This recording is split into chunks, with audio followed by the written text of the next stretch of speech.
It's my channel, so I get to talk about whatever I want. YouTube algorithm be damned. In my time into fandom, there have been a lot of Gravity Falls fandom projects that I've seen come and go. From the Wayfaring Strangers zine, to the 10-year anniversary zine, to the Hunkles calendars, which I believe have a new one coming out soon, and of course, other projects. This fandom has got to be one of the most talented I've had the pleasure of being a part of. I've missed my chance at being a big part of a lot of these, mostly due to anxiety and thinking like that my art skills weren't up to par, or that my writing wasn't going to be good enough, or just simply not having enough time to participate. But I'm actually going to be a part of one of them this year. The Gravity Falls Season Zine. It's not out yet and probably won't be available to buy until later this year, but I'm writing for it, and that's really exciting because I've seen so many of these projects and I've always had like this mix of envy and joy watching them unfold.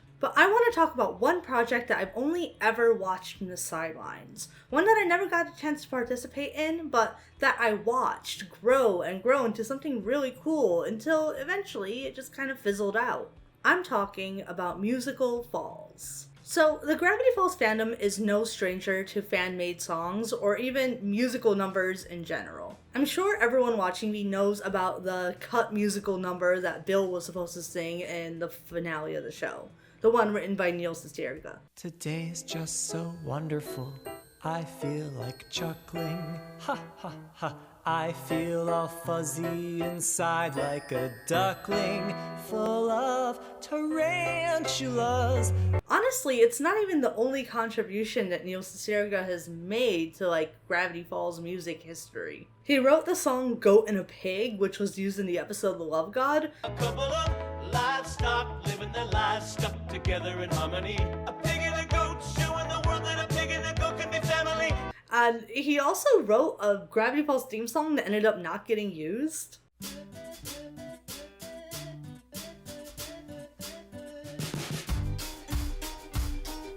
On top of that, I'll just say it. Touchtone Telephone is such a forward-coded album. I am not completely unconvinced that he didn't write it about Stanford Pines. I mean, just listen to Man-Made Object. He has the money. He has the means.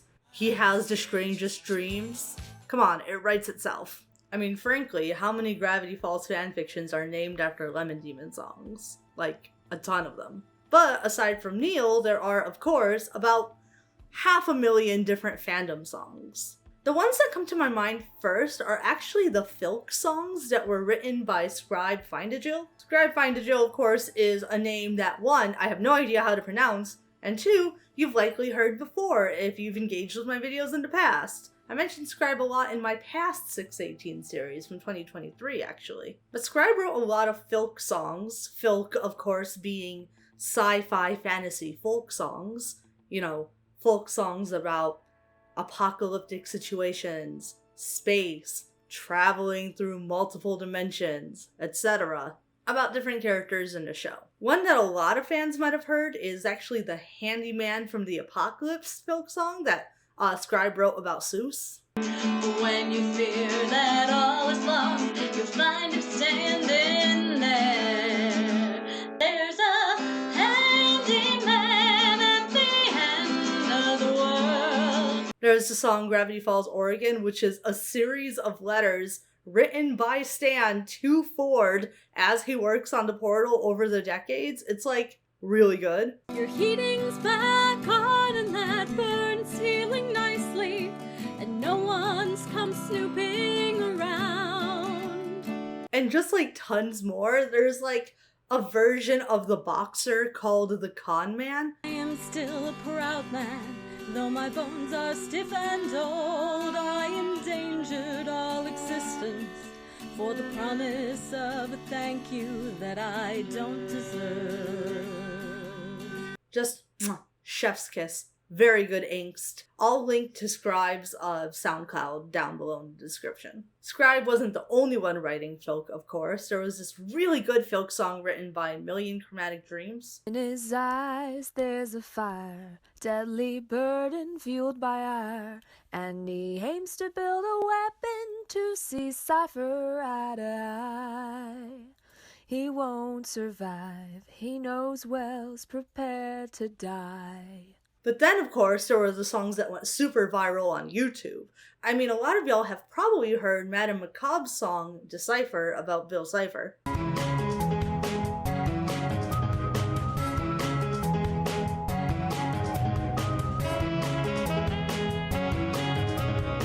And if you haven't, then you've heard Ken Ashcorp's Supernatural. I'll gravitate towards you, or you miss me when I'm gone.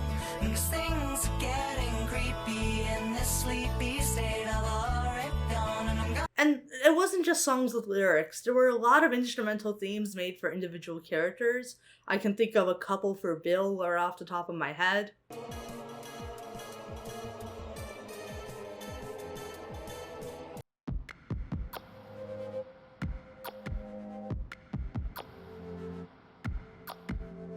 And, of course, the Gravity Falls versions of different songs. I mentioned The Boxer, but that was far from the only one.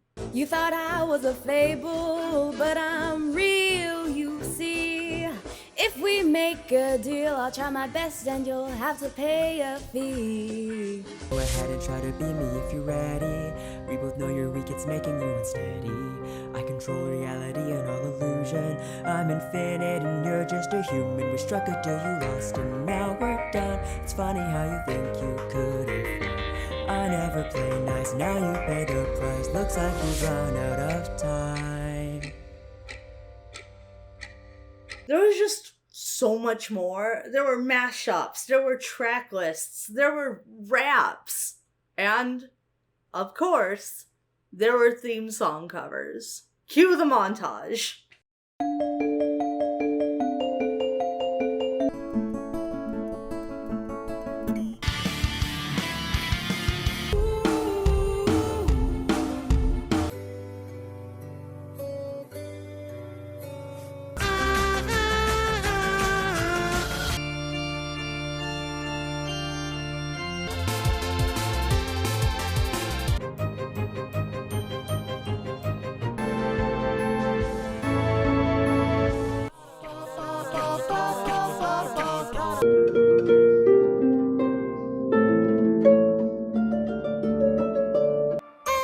But none of the songs that I just mentioned were a part of Musical Falls. This project, for a project that I never had any involvement in, has occupied a lot of my brain space, to the point that I remember a lot of it, even today. Musical Falls was called an AU, but it was actually designed to be a scene-by-scene recreation of the show in musical form. Specific scenes and events in the series were translated into songs, and songs were created by the creators of the project to fill in voids that they felt the series had. It mainly used songs to progress the story, which was told in about 40 different scenes, which we'll get to later, and it was really based on the mantra of, if you have too much emotion to speak, you sing. I found it because I followed Kerbabbles. Kerbabbles was a really big Gravity Falls artist a few years back. They created art for a few of the things behind me, and their style was super memorable. I really remember liking their line quality. But aside from being a big Gravity Falls nerd, they were a big music nerd in a way that I really appreciated. The main three people on this project were Kerbabbles, Samajur, whose name is either pronounced more French or less French than that. I don't know. Tell me in the comments if I'm right or wrong. And the World Builder. Though I did see also a lot of involvement from user 21 Pine Trees and Kieran Rewogstings. While planning out what exactly the musical would entail and all of the details, one of them proposed that maybe it would be similar to the Phoenix Wright Turnabout musical. The Phoenix Wright Turnabout musical is a completely fan-made version of the events of the first game. It has just dozens of songs created by and sung by members of that fandom, and it just tells the story. So, of course, this was a good baseline. This was something for them to look to for what a possible Gravity Falls fan-made musical could maybe look like. So, with all that being said, let's take a look at what this entailed. The first thing this group had to do was plan what exactly the musical was going to be. How exactly do you go about converting a 40-episode series, with each episode being over 20 minutes, into a musical that isn't, say, 14 hours long? What would the focus be? Would it be more on Dipper and Mabel? Would it be more on Stan and Ford's storyline? How exactly are they telling the story? Is it going to be completely chronological? Is it going to go from the 60s to modern day? Or are there going to be flashbacks? Are flashbacks unnecessary? What characters do they cut? What characters are impossible to cut? How do you handle the cryptids, the monsters, the woods? How do you handle all of these little mysteries that were fed to fans over a series of years and still kind of provide that same experience? Because I really think that that experience is at the core of what makes Gravity Falls so cool. Does the show have a style overall? Does every character have their own style? They were thinking of giving Stan a 50s and 60s Chuck Berry style. They were thinking about giving Ford more of like a classical style. Wendy would be indie music. Bill could be anything from ragtime to snazzy jazz numbers. And of course, how do you deal with Bill? Is Bill gonna be a puppet? Is Bill going to be an actor? Are they gonna do a human twink Bill? Is Bill gonna be in drag? Is he a Hatsune Miku hologram? I would pay so much money to see a Bill Cipher Hatsune Miku hologram. You have no idea. They even played around with the idea of Bill and Stan being played by the same actor, which doesn't make a lot of sense considering Bill is defeated after Stan punches him in the face, which is not something I think they could really cut. But the idea is cool, especially considering the same coin theory was really big on Tumblr at the time. But it's really interesting. The idea of them being the same actor did get thrown out pretty quickly though. What the team decided on was a pretty straightforward concept, following the events of the show, basically in the order that they're presented to us, not really jumping around in the timeline a lot, and really just honing in on those big emotional moments. And yeah, the concept was basically set in stone. So let's talk about the musical. What are the events? What are the scenes? What are the songs? I'm not going to go through this whole list because there's about 45 scenes listed here, and also this seems to be a second version of an original draft that I can't find anywhere. It might have been deleted by whoever made it. It might be lost to the annals of Tumblr time. Pretty please, if you know where all this stuff is, let me know. Leave a comment down below. Send me an ask on Tumblr. I'm always interested in learning more about Musical Falls. But what I'm getting at is I can't go through this whole thing song by song, but I'm going to touch on the major beats and also touch on what beats get skipped. Like the series, it begins with Dipper and Mabel showing up in the summer and kind of having mixed views on how the summer is going to go until, of course, Dipper finds the journal. The opening number they have listed is a song called Survive the Summer, which is intended to be sung by Dipper, Mabel, and Stan. I'll talk more about individual songs later. By scene 2, we're already introducing Gideon. And Gideon, by the way, has quite a few more scenes in this than you might expect, but it makes sense in the end. I think I understand why they make the choices that they make. Scene 2 establishes who Gideon is and the fact that they all hate him. Scene 3 includes Gideon's show and a song called Little Ol' Me, which is sung by Gideon. And scene 4 includes Gideon asking Mabel on a date, including a song called Just a Little Love Song, sung by Gideon and an ensemble cast. Then there are 2 more scenes dedicated to the rest of the episode, The Hand That Rocks to Mabel. There is a little bit of a scene dedicated to Robbie and Wendy and that kind of Dipper love triangle that they have for like 5 minutes in season 1. And then Dipper finds out where the laptop is. Essentially, he goes back to Journal 3's hiding spot and just finds it, which, I mean, it's a little bit out of place in the story, but I guess that makes sense. So Dipper has the laptop while Gideon is making a deal with Bill, and there is a song called Do We Have a Deal? The events of Dreamscapers continue to play out, with Dipper feeling kind of the same anxieties that he did in the show about the way that Stan treats him. We have another song, Does He Even Care? And then the next 5 scenes include essentially the entirety of the episode Gideon Rises. Did I say 5? I meant 6 scenes, because it's followed with a scene of the portal sequence from the end of season 1. We have an intermission, which I guess basically acts as the mid-season's point. After the intermission, we have 4 scenes dedicated entirely to sock opera?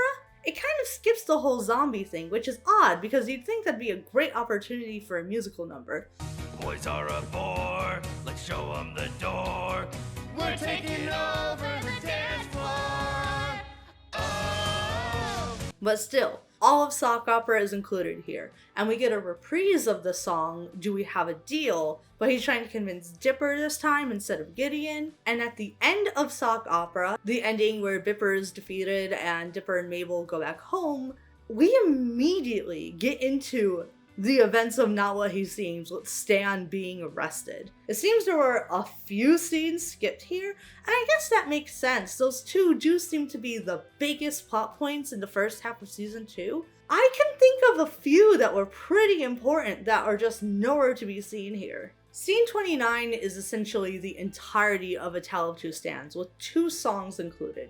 Trust No One and I Trust You, which seems to be like one big show-stopping musical number, with Dipper and Stan both trying to convince Mabel to not turn off the portal and let Ford in.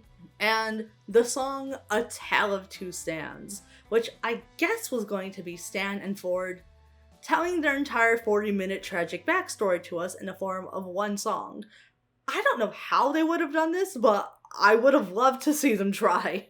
The only part of Dee Dee and Morty that's left in here is the Cycloptopus scene, which is kind of funny, but it does lend itself to this song, The Author, which is, I guess, about Dipper's, like, hero worship of Ford and how he thinks Ford is gonna be and whether or not Ford is meeting those expectations. And then the next 2 songs are dedicated to the last Mabel Corn.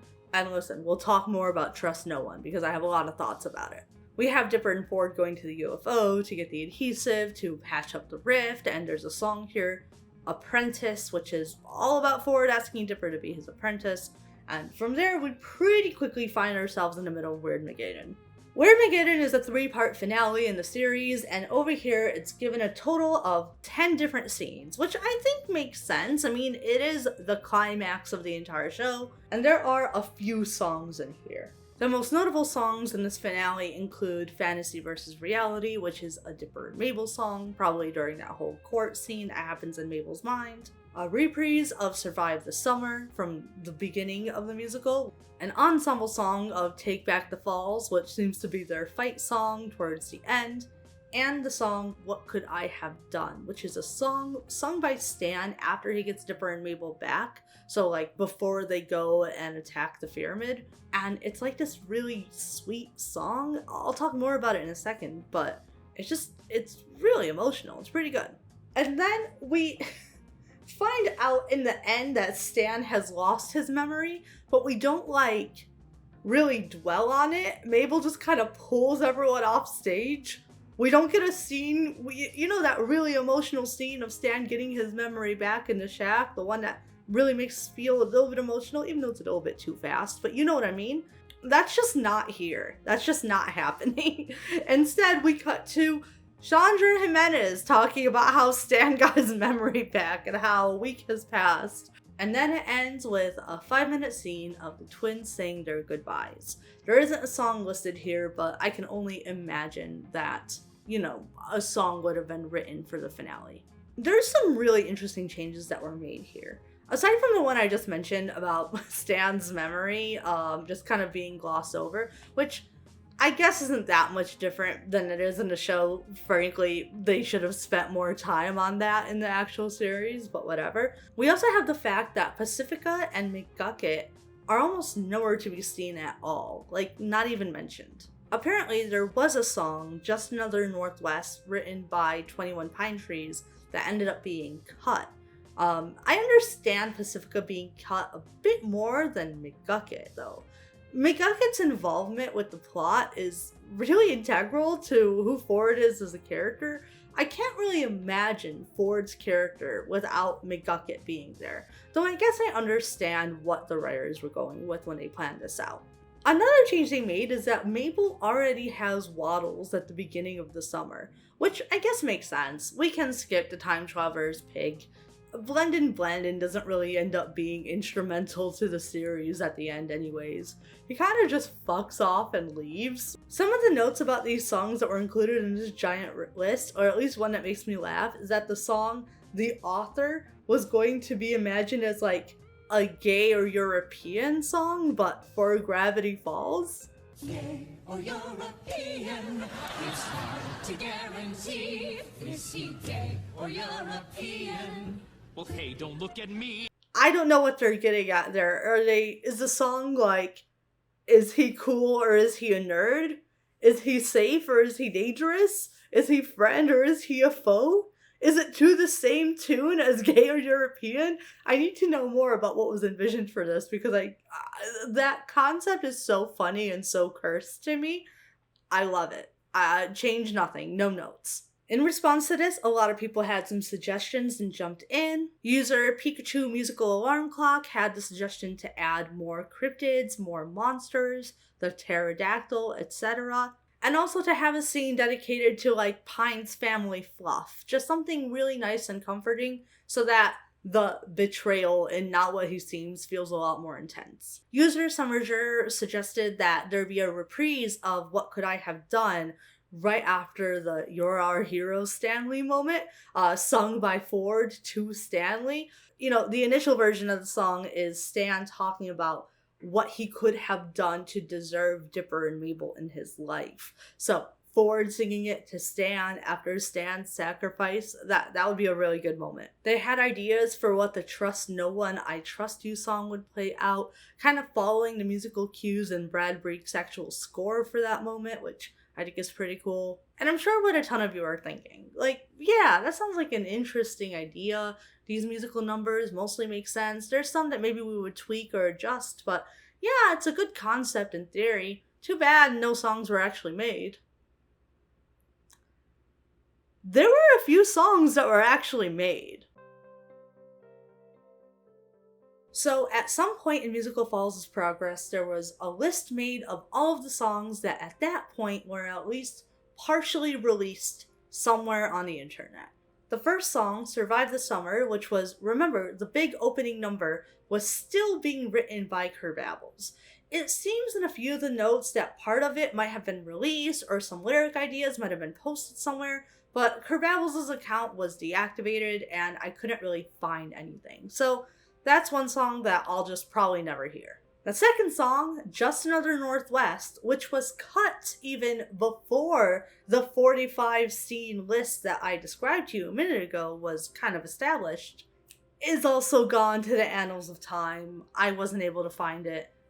If anyone is able to find it, or if anyone has reblogged it, please send it my way because I'm very curious. Now, when we include songs that were meant for the story after Ford comes out of the portal, I had a lot more luck. The first one I really want to give a shout out to is a song by Kerbabbles called Your Name, which is Stan explaining to Ford why he took his name and how Stanley Pines was a screw up, but Stanford Pines was the prodigal son, a genius, someone who Stan had always looked up to. So of course he took his name. This song, like a lot of songs, was released without instrumental backing, just vocals and lyrics. Anyways, here's a clip of Your Name by Kerbabbles. Stanford never failed or disappointed. There was no test he couldn't ace, while his twin brother Stanley, the disgrace to his family, was just lucky to pass the 4th grade. Who could blame me for taking your name? There were actually a couple of Stan-oriented songs. We have the song simply called Stan's Song, written by Kakaksa.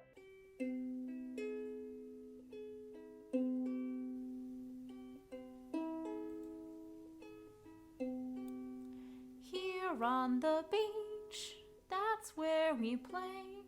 How I wish that's where we both stayed. Had a great dream to sail away, to adventure on every day. And of course we have the song Nobody Wants to Know the Truth, which is kind of a jazzy number with Stan explaining to Dipper why he cons customers out of their money and why he's entitled to it. And you know what? He's right. I say that because this song slaps. I'll talk more about it in a minute, but here's a clip. Nobody wants to know the truth. Nobody wants to know what's real, what's wrong, what's fake. They want to be fooled. Nobody really wants to see the seams and the snares. They just don't care. You distract them and they'll give you green. The last two big Stan songs I can find are What Could I Have Done, which I've already talked a bit about, but here is a clip of that. What could I have done to deserve to have someone love me the way that you do? What I wouldn't give had I a second chance to live, I'd trade it all just to keep both of you. By the way, this song also had an instrumental backing that was made by World Builder.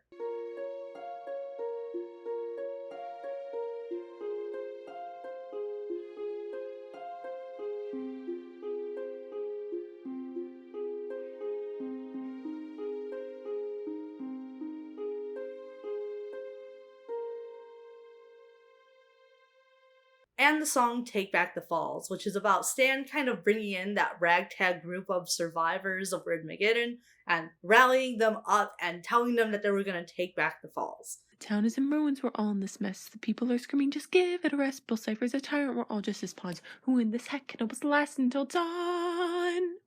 Everyone inside the shack. Now, I like this song as a concept, but I do think it's kind of antithetical to what Stan was doing at the time. Stan was not ready to go up and fight against Bill. He was kind of still licking his wounds from the whole Ford thing. I don't doubt that he would have. It just, that's not kind of the picture of Stan we're faced with in the series. Still, this could have been a better choice. I don't know.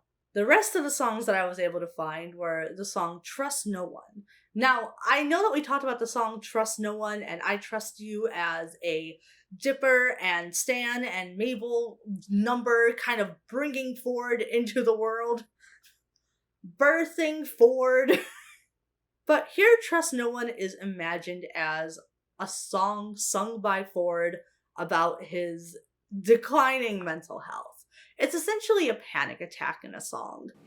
Is this real or just a nightmare? Wait, who said that? Is someone there? Trust no one. And I'm a big fan of just like any kind of musical number where someone's having a mental breakdown on stage. I think that's fun. I think that's great. More of that, please. And of course, there's the aforementioned Apprentice. Now, I was able to find Apprentice. Here is a clip of it. Oh, Dipper, can't you see? You are so much like me. Can it be that you were meant for something more? But I do know that there was a reprise sung by Pines in the Woods and Farfalla Vendetta, and I wasn't able to find this anywhere. I did look, but if anyone can find the link, pretty please send it to me because I am interested in hearing it. There's only a couple more songs I wasn't able to find. There was an unnamed Stan song about their childhood that was sung by Atomic Spaghetti, a user that's no longer activated on Tumblr, and the song All I Need by Kieran Reblog Sings.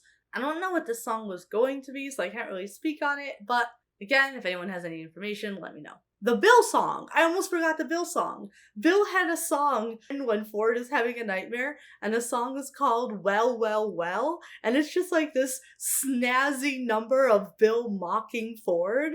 Dum, dum, dum. Hey, local chum, all body on pilot just dropped in a dream to see how you're doing now. Oops, that's a lie, cause you know that I see everything. Did you miss me? I'm gonna focus in on my favorites for a second here. First off the bat is Nobody Wants to Know the Truth. There is literally an 8-bar dance measure built into the song, which is perfect. And it's really a chance to kind of stop, especially in the breakneck speed of the musical, and just focus on a character's characterization. That's something that we don't have a lot of. Because there is so much Gravity Falls to get through in the midst of like a 3-hour musical, or at least that's what this was kind of planned to be, we don't get to really know the characters at all, and this is an opportunity to do that. So it has verses like this, where we get this really fun con man perspective on Stan. You just suggest they'll make up the rest themselves, just watch and see. You confuse them, always ruse them, because... And then it has like this ensemble interaction in a bridge that I think is really fun to imagine. Oh, watch me work, watch me give it right down to the end. Hey, ma'am. Yes, sir. I can carry that wallet. Looks heavy. Hey, sir, look here. Yeah, I'd call this a deal. It's a steal. There's a peel and befuddlements package and price under so low. Had you any sense sold? So kid, you ask me why I do the things that I do. Did you hear the clink of the cash in the drawer? Do I gotta rehash on just what it's all for? And it just really gives us a more full picture of who Stan is in this musical. Like I said, it doesn't have the benefit of 40 episodes of character building, and that's something we desperately need if we're going to care as much about the musical as we do about the show. But the real good shit is like the very end of the song. After Stan kind of gets everyone riled up with this big musical number, he slips away and it goes into like this kind of quiet outro. Nobody wants to know the truth. Nobody wants to know about petty crime or misspent youth or who was wrong and who was right and why old men don't sleep at night. Nobody needs to know. Next, we have Trust No One, which is Ford's big song around the time of the last Mabelcorn. This is after Bill sings Well, Well, Well, which is pretty funny because you could just imagine that this devastated Ford so much that he had to sing this. Nothing left but guilt and dread. I should have known, I should have seen, should have realized well. Now I know. Trust no one. Because we don't have the journal to really feed us, 288 illustrated pages of Ford's backstory, this will do at least some of the heavy lifting. Ford sings about his past with Bill, he sings about how he was betrayed, how he was tricked, and how he has this kind of like renewed vengeance to fight Bill or wind up dead. And while Ford is singing this song and kind of like explaining his history with Bill and how everything is ruined and how it's all his fault, he keeps like hearing voices and it interrupts the song. And I was absolutely blown away by this the first time I heard it. I couldn't tell you what was so groundbreaking for me as a listener, but it just meant a lot to me. I just loved it. And then the bridge.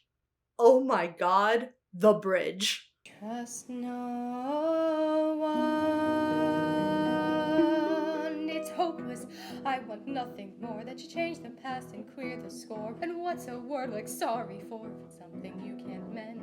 He's coming, Stanley, help me. No, that's over, but where can I go? No matter what I try, I know it's already over. But even so, I just kind of love it. It kind of hit me at the height of my hyperfixation with Gravity Falls. And I know that I've made several 2-hour plus video essays about Gravity Falls at this point, but this isn't even close to the height of my hyperfixation. I was unwell about this show. I'm at least, functioning. I am now the equivalent of a functioning alcoholic when it comes to this show. Back then, I was face down in a ditch. So there are a lot of things about this musical that I absolutely adored. But let's talk about some of the things I would contribute if I was working on this project with this group today. So, some suggestions right off the bat. Number 1, I think there needs to be less Gideon. They don't even have a lot of Gideon injected into the finale, which is odd for how much they seem to use him for the other story beats, particularly in the stories adapted from season 1. So you either gotta change Gideon's plot to make it more relevant to the rest of the plots going on at the end, the Stan and the Ford plot, maybe try to find some cool parallels there, change Gideon's character around a bit to make it work, or cut Gideon down to a minor character. Speaking of minor characters, y'all are missing out on a Pacifica Sharpay-esque number. There really should be a number with Pacifica being a spoiled rich girl, and I say that because I am a big fan of spoiled rich girls. I think they're underrated. So really give some consideration to a Sharpay High School Musical version of Just Another Northwest, or something that makes her really, really, really insufferable, and then you can give her more of an active role at the end. Speaking of underutilized female characters, Wendy! Wendy wasn't used to her fullest capabilities in the show itself. I think that's something that a lot of fans agree with, and even Alex Hirsch has said in DVD commentary and in his interview with me and that GF fan. Look, I'll stop beating this dead horse when it stops spitting out money. And by money, I mean 1 view a week. Please, just watch it. No one's watched it. It's an interview with Alex Hirsch. Anyways, I think you're really missing out on the opportunity to do like a pop punk number for Wendy. That could be fun. Let Wendy just play the guitar on a stool. The theater lesbians will go wild. You gotta think about the theater lesbians, y'all. You want this musical to do well on TikTok. And then, lastly, I don't know why McGucket isn't active in this musical. I mean, I do know why. For the first season of Gravity Falls, he was treated as nothing more than a very negative Appalachian stereotype. And then for the second half, he only had a couple of episodes, which did, of course, inform Ford's character, but didn't really do so to its fullest extent until Journal 3, which was released after the show. So, like, I get it. But McGucket's plotline is one of the most meaningful plotlines in the fandom and in the show. You gotta think about the context around it. You gotta think about the McGucket hoax and the fact that people genuinely thought that McGucket was the one who wrote the journals. You gotta think about the fact that McGucket's storyline has some of the most really fucked up real world, like, parallels. It's one of the first stories that really casts the writer of the journal in a particularly negative light. For the first time, we're really grappling with the idea that the author of the journals, the man that has helped Dipper kind of navigate all of the Gravity Falls weirdness and survive, that guy did something so awful that this other guy memory gunned about it. That this other guy zapped it out of his brain. But also, on top of that, think about what a McGucket song could look like. You could have a song where through the years in the memory tape, McGucket is singing the same chorus, but as the years go by, he's forgetting more and more of the lyrics. First they start to change just a little, and then there's just gaps of silence when the instrumental just keeps on going. Listen, it can be really good. And then when Stan loses his memory down the line, which, by the way, there should absolutely be a song here, but whatever song that Stan is singing here could also echo a song that he previously sang, but with words missing. Similar to the technique that you use with McGucket. And speaking of McGucket and the memory gun thing, you really need to have that memory gun in there.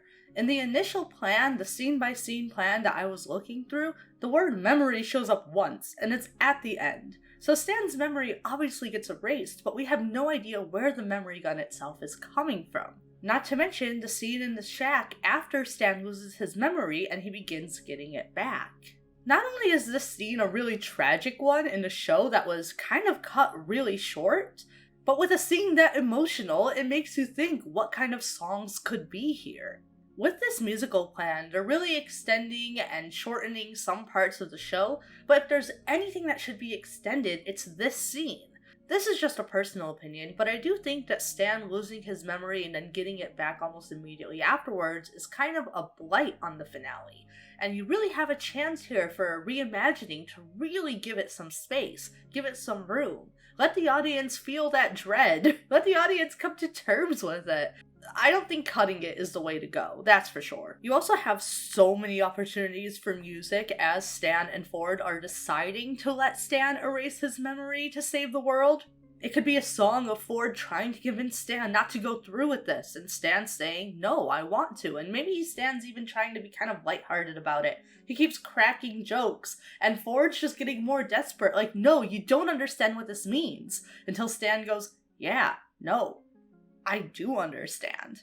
Not to mention the moment before it actually happens. Think of the soliloquy that Stan could have as his memory is getting erased. Think about the things he could say. Think about the monologue. Think about the song.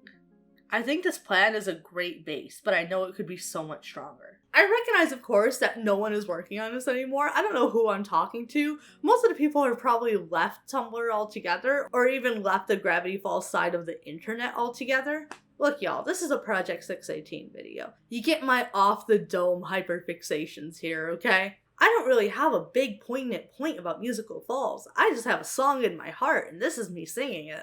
Now, a lot of my questions about Musical Falls, given how it just kind of fizzled out and ended, and left a lot of things gone from the internet when various users left or deactivated their Tumblr. A lot of those questions were actually answered by Kerbabbles, but Kerbabbles isn't on Tumblr anymore, so I actually found Kerbabbles on Instagram. Now, I'm not going to be showing Kerbabbles' handle here unless they want me to. I could add it to the description if they wish, but I'm trying not to dox people here. But when asked what happened to the project, Kerbabbles made it very clear that it just kind of fizzled out for the normal reasons. Some people lost interest, some people had jobs, some people have ADHD.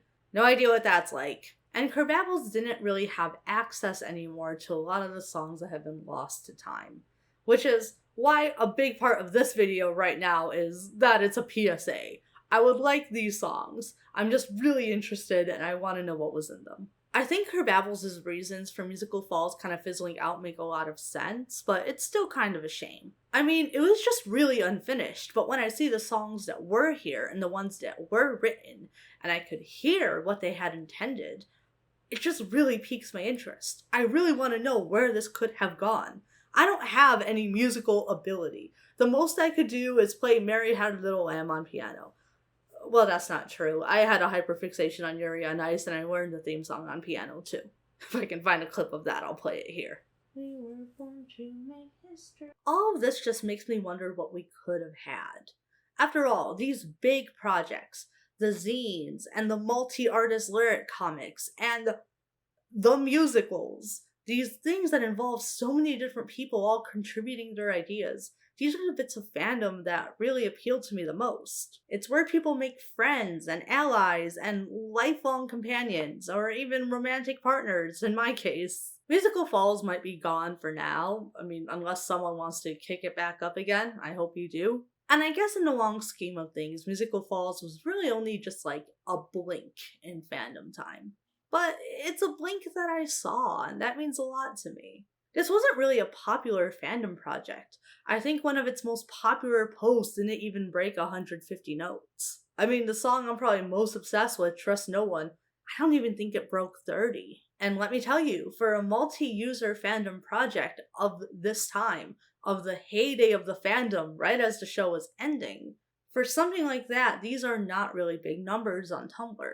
Now, that doesn't mean that the project wasn't cool or just absolutely incredible to see put together, but this, at least numbers-wise, is not a popular thing. But that just makes me even more glad that I was here for something so niche and so small, and it made me really just want to share it with y'all. I just want y'all to know that this existed. I don't know if I want this to come back. I don't know if I want people to make more musical numbers. God knows there's enough Gravity Falls songs. I just think that seeing something like this with so much earnest passion in it is something worth sharing. If you're watching this and you were part of Musical Falls, I just want you to know it had a big impact on me. It showed me what could happen when multiple artists get together to try to create something cool and never done before. The contributions you made to this project and to the fandom don't just matter to me, they matter, period. Like I said, I wasn't there for all of the niche Gravity Falls fan projects that we've seen, but I'm glad that I didn't miss this one. Here's to hoping I don't miss the next. Until next time, this is Hannah, signing off.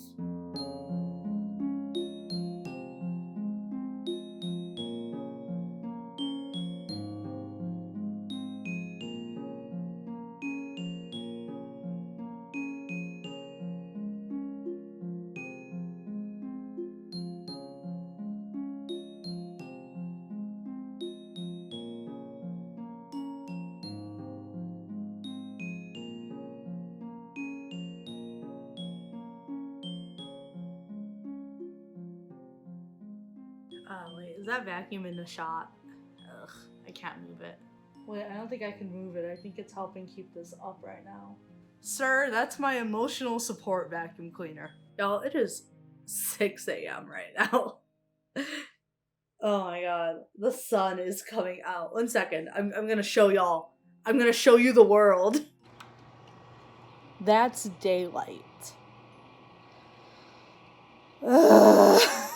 I'm going to bed.